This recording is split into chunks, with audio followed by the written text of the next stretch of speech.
बढ़ावे।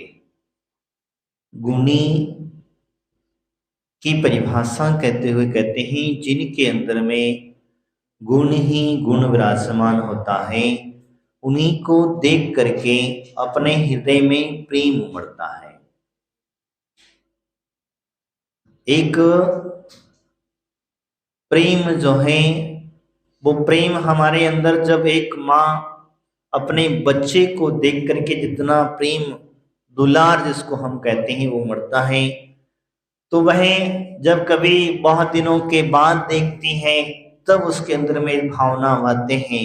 लेकिन यहाँ पर तो गुणी की बात करते हैं, तो गुणी आज वर्तमान के युग के अंदर में वास्तविकता अगर देखा जाए तो हमारे जो दिगंबर मुनिराज हैं वही गुणों की खान है। हमारे तीर्थंकर थे, तीर्थंकरों के अंदर में गुण ही गुण थे और अवगुण एक भी नहीं था। तो उनको देख करके हमारे अंदर में भक्ति के भाव अपने आप उमड़ जाते थे। वह लोग उनको देख करके आदर से, सत्कार से, सम्मान के साथ उन्हें सम्मान दे दिया करते थे। कारण क्या था? यही था क्योंकि गुणवान व्यक्ति जो होता है वो हमेशा ऊपर की ओर उठा करता है, ऊंचाइयों को उठा करता है। और अवगुणी व्यक्ति जिसके अंदर में अवगुण भरे हुए हैं वो व्यक्ति हमेशा नीचे गिरता चला जाता है।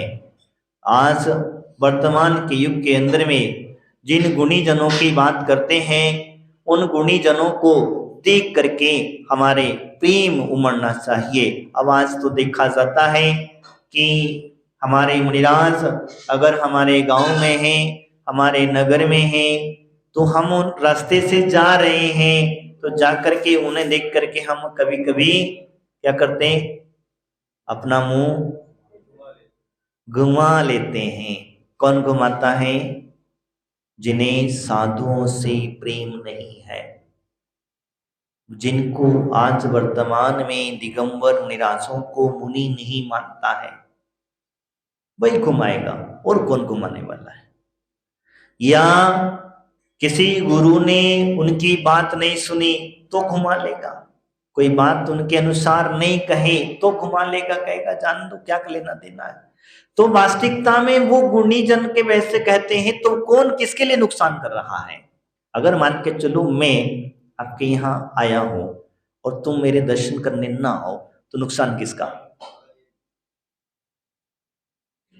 नुकसान किसका? हाँ, स्वयं का नुकसान कर रहा है। किसका नुकसान कर रहा है? वो स्वयं का नुकसान कर रहा है, क्योंकि स्वयं के कर्म ऐसे सत्ता में पड़े हुए हैं कि वो लाख चाह करके भी भगवान के गुरुओं के दर्शन नहीं कर पाता है।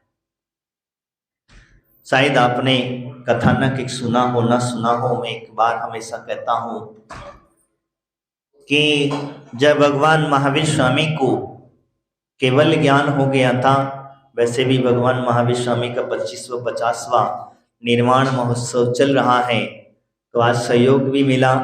भगवान महावीर स्वामी का अभिषेक कराने का बहुत दिनों से इच्छा थी कि भावनाएं भी थी, क्योंकि भाव बहुत अच्छे होते हैं। तो मैं जो कह रहा था कि भगवान महावीर स्वामी को जब केवल ज्ञान हुआ और केवल ज्ञान होने के पश्चात में एक जीव उनके दर्शन करने नहीं आया। कहते हैं कि जब केवल ज्ञान हुआ, सौदरमिंद्र ने पूछा भगवान से, कहा भगवान आपकी बुआ दर्शन करने नहीं आई। कौन? तो बड़ा सौदरमिंद्र को भी चिंता हुई, भगवान के समुद्र में दर्शन करने नहीं पहुंची है, क्या चक्कर है, क्या बात है? तो उसने कहा चलो लेके आते। नहीं, जित अपने भाव थे अवधिगान से जान, तो वाकई पता तो चल रहा था कि मिथ्यात्वी है, अवगुणी है, तो गुणवान व्यक्ति के सामने कैसे जा? तो कहते नहीं गई वो। जब नहीं गई तो नहीं गई, आखिर नहीं गई तो जब वह सौदरमिंद्र जब अपना एक वेश बना करके पहुंचता है कि चलो भगवान महावीर स्वामी का इतना बड़ा सम्मोषण आया है, इतने बड़े केवल ज्ञानी हैं, आपके भतीजे हैं, उन्होंने इतना मतलब 3 लोक के नाथ बन गए हैं, तो कम से कम दर्शन तो करो, उनकी वंदना करने तो चलो। तो कहता मैं नहीं, बहुत समझाया नहीं समझ में आया। फिर आखिर में वो कहते हैं कि अंदर गई और अंदर जाने के बाद एक सुई ली और अपनी दोनों आंखें फोड़ ली और कह दिया अब चलो। क्या हुआ? अब ले चलो कहां? भगवान के दर्शन करने के लिए, क्योंकि उसे नहीं करना तो उसका कर्म ही सत्ता में ऐसा पड़ा हुआ था कि इस वजह से वह गुरुजनों को, गुणी जनों को देख करके उसके मन में कभी प्रेम नहीं उमड़ता है, दूर दूर भागता है। कभी तो देखते हैं वो कोसों दूर जाकर के खड़ा हो जाता है। अगर उसे पता चल जाए कि महाराज आने वाले हैं, माताजी आने वाली हैं, कोई व्रती आने वाला है, क्योंकि ये गुणजन है, ये गुणी है, क्योंकि मोक्ष मार्ग पर चलने वाला व्यक्ति अवगुणी नहीं हो सकता। भले ही आपको दिखने में उनकी चर्या में कोई अवगुण नजर आ रहे होंगे, वो दृष्टि आपकी खोटी है, उनकी चर्या खोटी नहीं है। दृष्टि हमारी खोटी है, हम देखने की दृष्टि नहीं देखते हैं। हम देखते समय हम कोई चीज देखते हैं कि जो हमें नहीं पसंद है। क्या देखते हैं? महाराज के पास कितना परिग्रह है, माताजी के पास कितना परिग्रह है।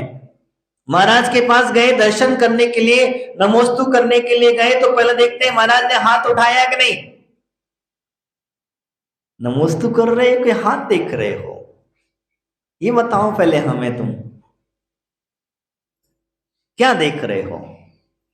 तुम्हारा कर्तव्य है गुणियों की विनय करना, नमोस्तु करना। अब वो आशीर्वाद के लिए हाथ उठा या नहीं उठा ये मत देखो, और नहीं उठा तो फिर तुम अवेल चर्चा करे। हम तो महाराज के दर्शन करने गए थे, लेकिन उन्हें आशीर्वाद तक नहीं दिया, हाथ तक नहीं उठाते, तो क्या है? नहीं उठाते, तुमने क्या करे?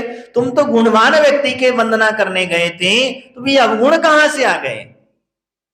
और अवगुणी की तो तुम वंदना करते नहीं हो, अवगुणी के पास तो तुम जाते नहीं हो। फिर ये तुम्हारे भाव, यानी कि वास्तविकता कहां जाता है? ये भाव तुम्हारे हैं, तुम्हारी दृष्टि में अवगुण नजर आता है। तुम्हें क्या पता उन्होंने हाथ उठाया कि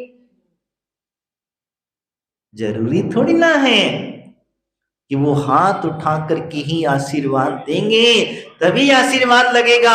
अरे तुमने नमोस्तु कर लिया, तुम्हारा आशीर्वाद तुम्हें मिल गया, क्योंकि उनका हृदय से मिला हुआ आशीर्वाद हाथ से भी कई गुना हुआ करता है। उन्होंने दृष्टि भी हमारे ऊपर डाल दी, नहीं भी हाथ उठाया, अगर उन्होंने दृष्टि भी हमारे ऊपर डाल दी है, तो समझ लेना हमारे ऊपर हमारे आशीर्वाद का वरदहस्त हमारे ऊपर पड़ गया। आजकल तो नई प्रथा बन गई, हमारे लोग आता महाराज पिंछी लगा दो। मैंने कहा भैया क्या करें, उसमें संतुष्ट है तो हाँ, वो देखना क्या है कि पिंछी लगेगी तो मुझे आनंद आएगा, इसके बगैर कोई में आनंद। महाराज ने हाथ से आशीर्वाद दिया तो आनंद नहीं। तो यही कहते हैं, तो गुणी जनों को देख करके अगर आपके हृदय में प्रेम उमड़ता है, तो वह उमड़ने वाला प्रेम वास्तविकता कहता है।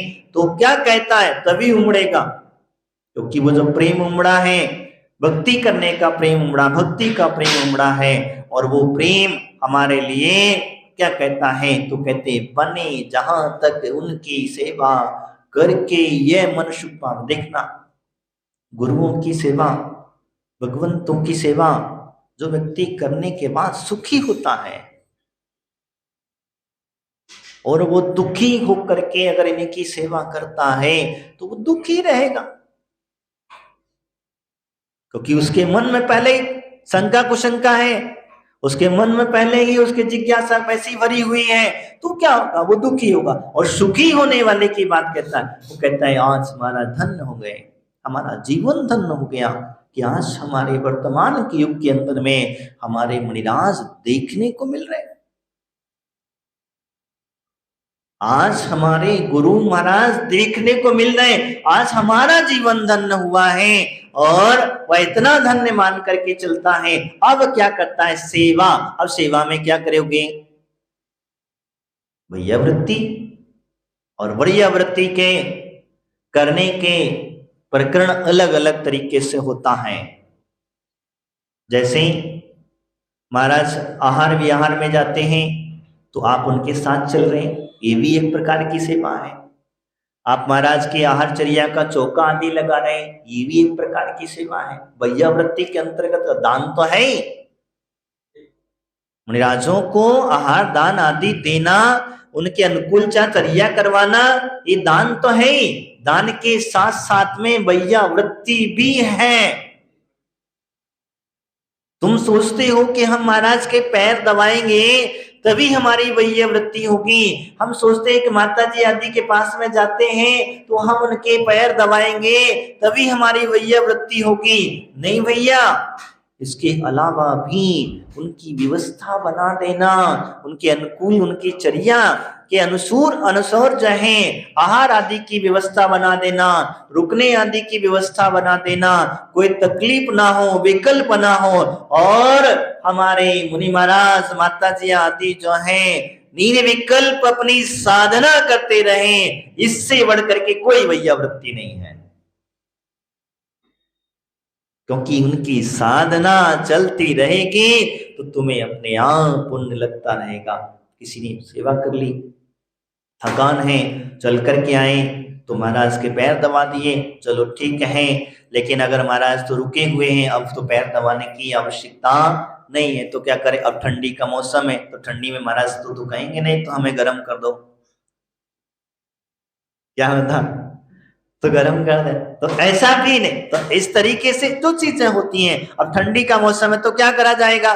तो ऐसी व्यवस्था बनाएगा। वो श्रावक का कर्तव्य होता है कि भाई महाराज जी को जहां तक हो सके वहां तक बंद कमरे के अंदर में, जहां ठंडक कम रहती हो, ऐसी जगह व्यवस्था बनाता है। ये भी तो एक प्रकार की भैया वृत्ति ही तो है। कोई साधु बीमार है, परेशान बीमारी से पीड़ित है, औषधि आदि की व्यवस्था करा दी, तो ये भी तो एक औषधि के साथ साथ भैया वृत्ति तो है। हम आए, लगा दिए, देखा महाराज के पैरों में चोट आदि लगी है, हमने उठाया, दवाई लगा दी, उनको पट्टी आदि का लगा दिया, तो ये भी तो भैया वृत्ति के अंतर्गत ही तो है। हमने चौका लगाया, कोई चौका लगा न लगाओ सेवा, क्योंकि ये भी सेवा। अब हमारी माताएं तो मुनि महाराज की जाके सेवा करेंगी नहीं, तो इनका क्या करें? ये भी तो भैया वृत्ति करना चाहती हैं, ये भी तो पुण्य कमाना चाहती हैं। तो कहते हैं इन्होंने अपना दायित्व क्या, स्त्री पर्याय का जो कार्य है, सबसे मुख्य गृहिणी, गृह लक्ष्मी इसे कहा जाता है। क्या इन्होंने मुनिराज के लिए शुद्ध भोजन बनाया? पता है आपको, सीता जी ने सर्वप्रथम पद्म पुराण के अंदर एक प्रकरण मिलता है, जब जंगल में सर्वप्रथम पहली बार उन्होंने भोजन बनाया था, अपने हाथ से पहली बार भोजन बनाया था। दंडक वन के अंदर में रामचंद्र जी और लक्ष्मण जी, जो दोनों भाई और सीता पहली बार बनाए। लक्ष्मण ने कुटिया बनाए, मिट्टी के बर्तन, बांस के बर्तन आदि तो बना करके, तो जंगल में क्या मिलने वाला है, यही बनेगा। तो जब पहली बार उसने भोजन बनाया, तो भोजन बनाने के बाद में सीता जी के मन में भावना हो गई कि किसी मुनिराज को आहार दें। बताओ, जंगल में भी मुनिराज कहां मिलेंगे? अब भावना समझिए, कितनी निर्मलता, कितनी गुरुओं के प्रति आस्था जिसको हम कहते हैं, जो भावना हो गई। तो रामचंद्र जी से वो कह ही रही थी, प्रभु मैंने भोजन तो बनाया है, अगर कोई मुनिराज मिल जाए, मुनिराज का पड़घा न हो जाए, आहार चर्या के लिए कोई साधु आ जाए, तो ये भोजन अमृत बन जाएगा, ये भोजन एक अमृत का कार्य कर लेगा, मेरा भोजन बनाना सार्थक हो जाएगा। कहते हैं जैसी भावना थी, तो मुनिराज जंगल की नियम लेकर के निकले। उनका नियम था कि जंगल में जो हमें पड़काएगा, नियम क्या था?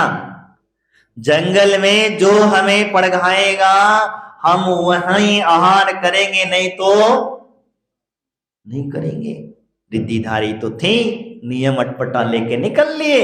अब निकल लिए तो वो जैसे ही देखा कि दो मुनिराज आकाश मार्ग से विहार कर रहे हैं, जैसे ही रामचंद्र जी की नजर पड़ी, सीते आवाज देते हैं, कहते हैं कि सीते बाहर आओ और देखो तुम्हारे पुण्य के प्रताप से दो मुनिराज चले आ रहे हैं। दोनों जन कुट करके खड़े हो जाते हैं और हे स्वामी नमोस्तु नमोस्तु, अत्रो अत्रो तिष्ठो तिष्ठो, आहार जल शुद्ध है। बस ये उच्चारण किए, दोनों के दोनों युगल मुनिराज उनके सामने जाकर के खड़े हो जाते हैं और उन्हें भक्ति के साथ मुनिराज को आहार दिया। दोनों ने, लक्ष्मण ने नहीं दिया, ये ध्यान रखना, नहीं तो तुम गड़बड़ा जाओगे।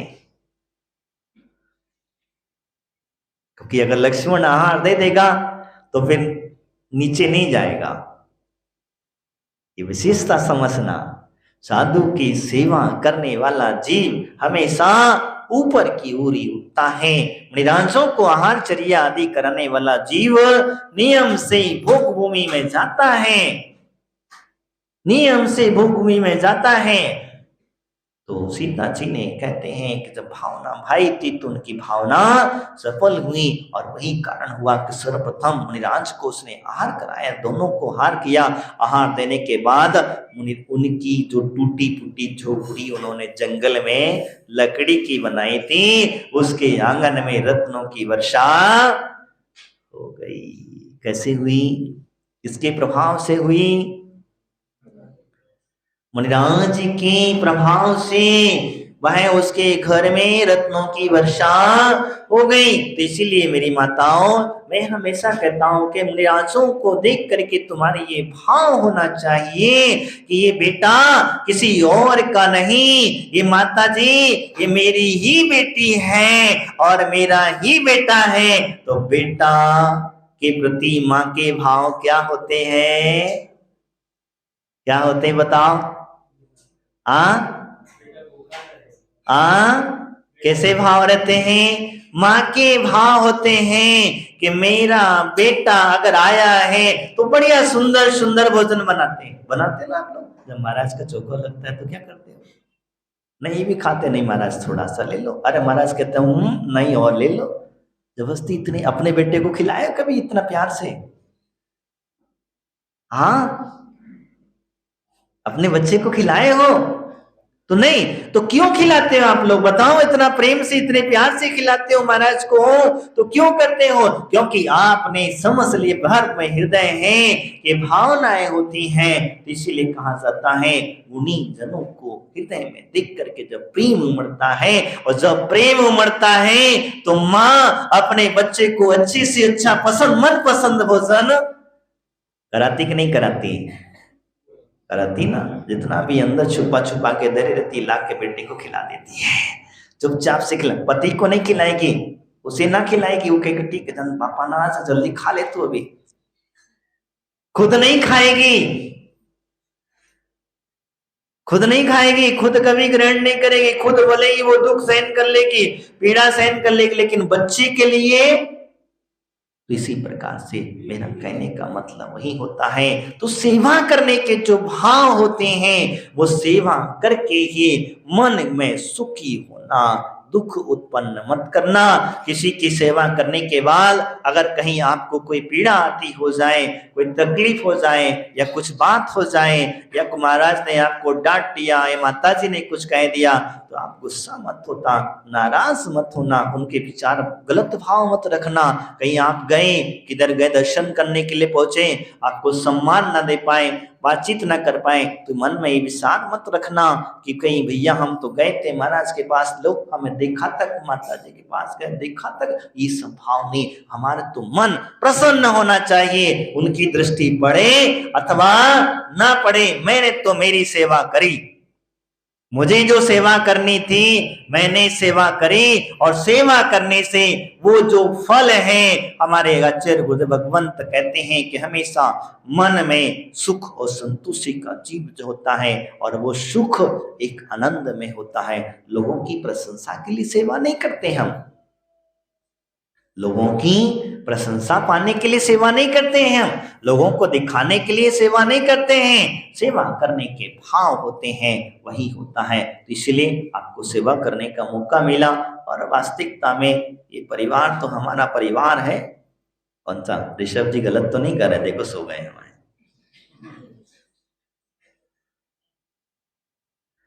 तो सेवा करने के भाव जब बन जाते हैं तो बिल्कुल भी सेवा से वंचित नहीं रहना चाहिए। और सेवा से वंचित हो जाओगे तो ध्यान रखना, अगर आप लोग सेवा नहीं करोगे जो मोक्ष मार्गी जीवों की, तो ये मोक्ष मार्गी जीव दिखना भी बंद हो जाएंगे। ध्यान रखना, मोक्ष मार्गी जीवों की सेवा करना अगर आपने बंद कर दी तो मोक्ष मार्गी जीव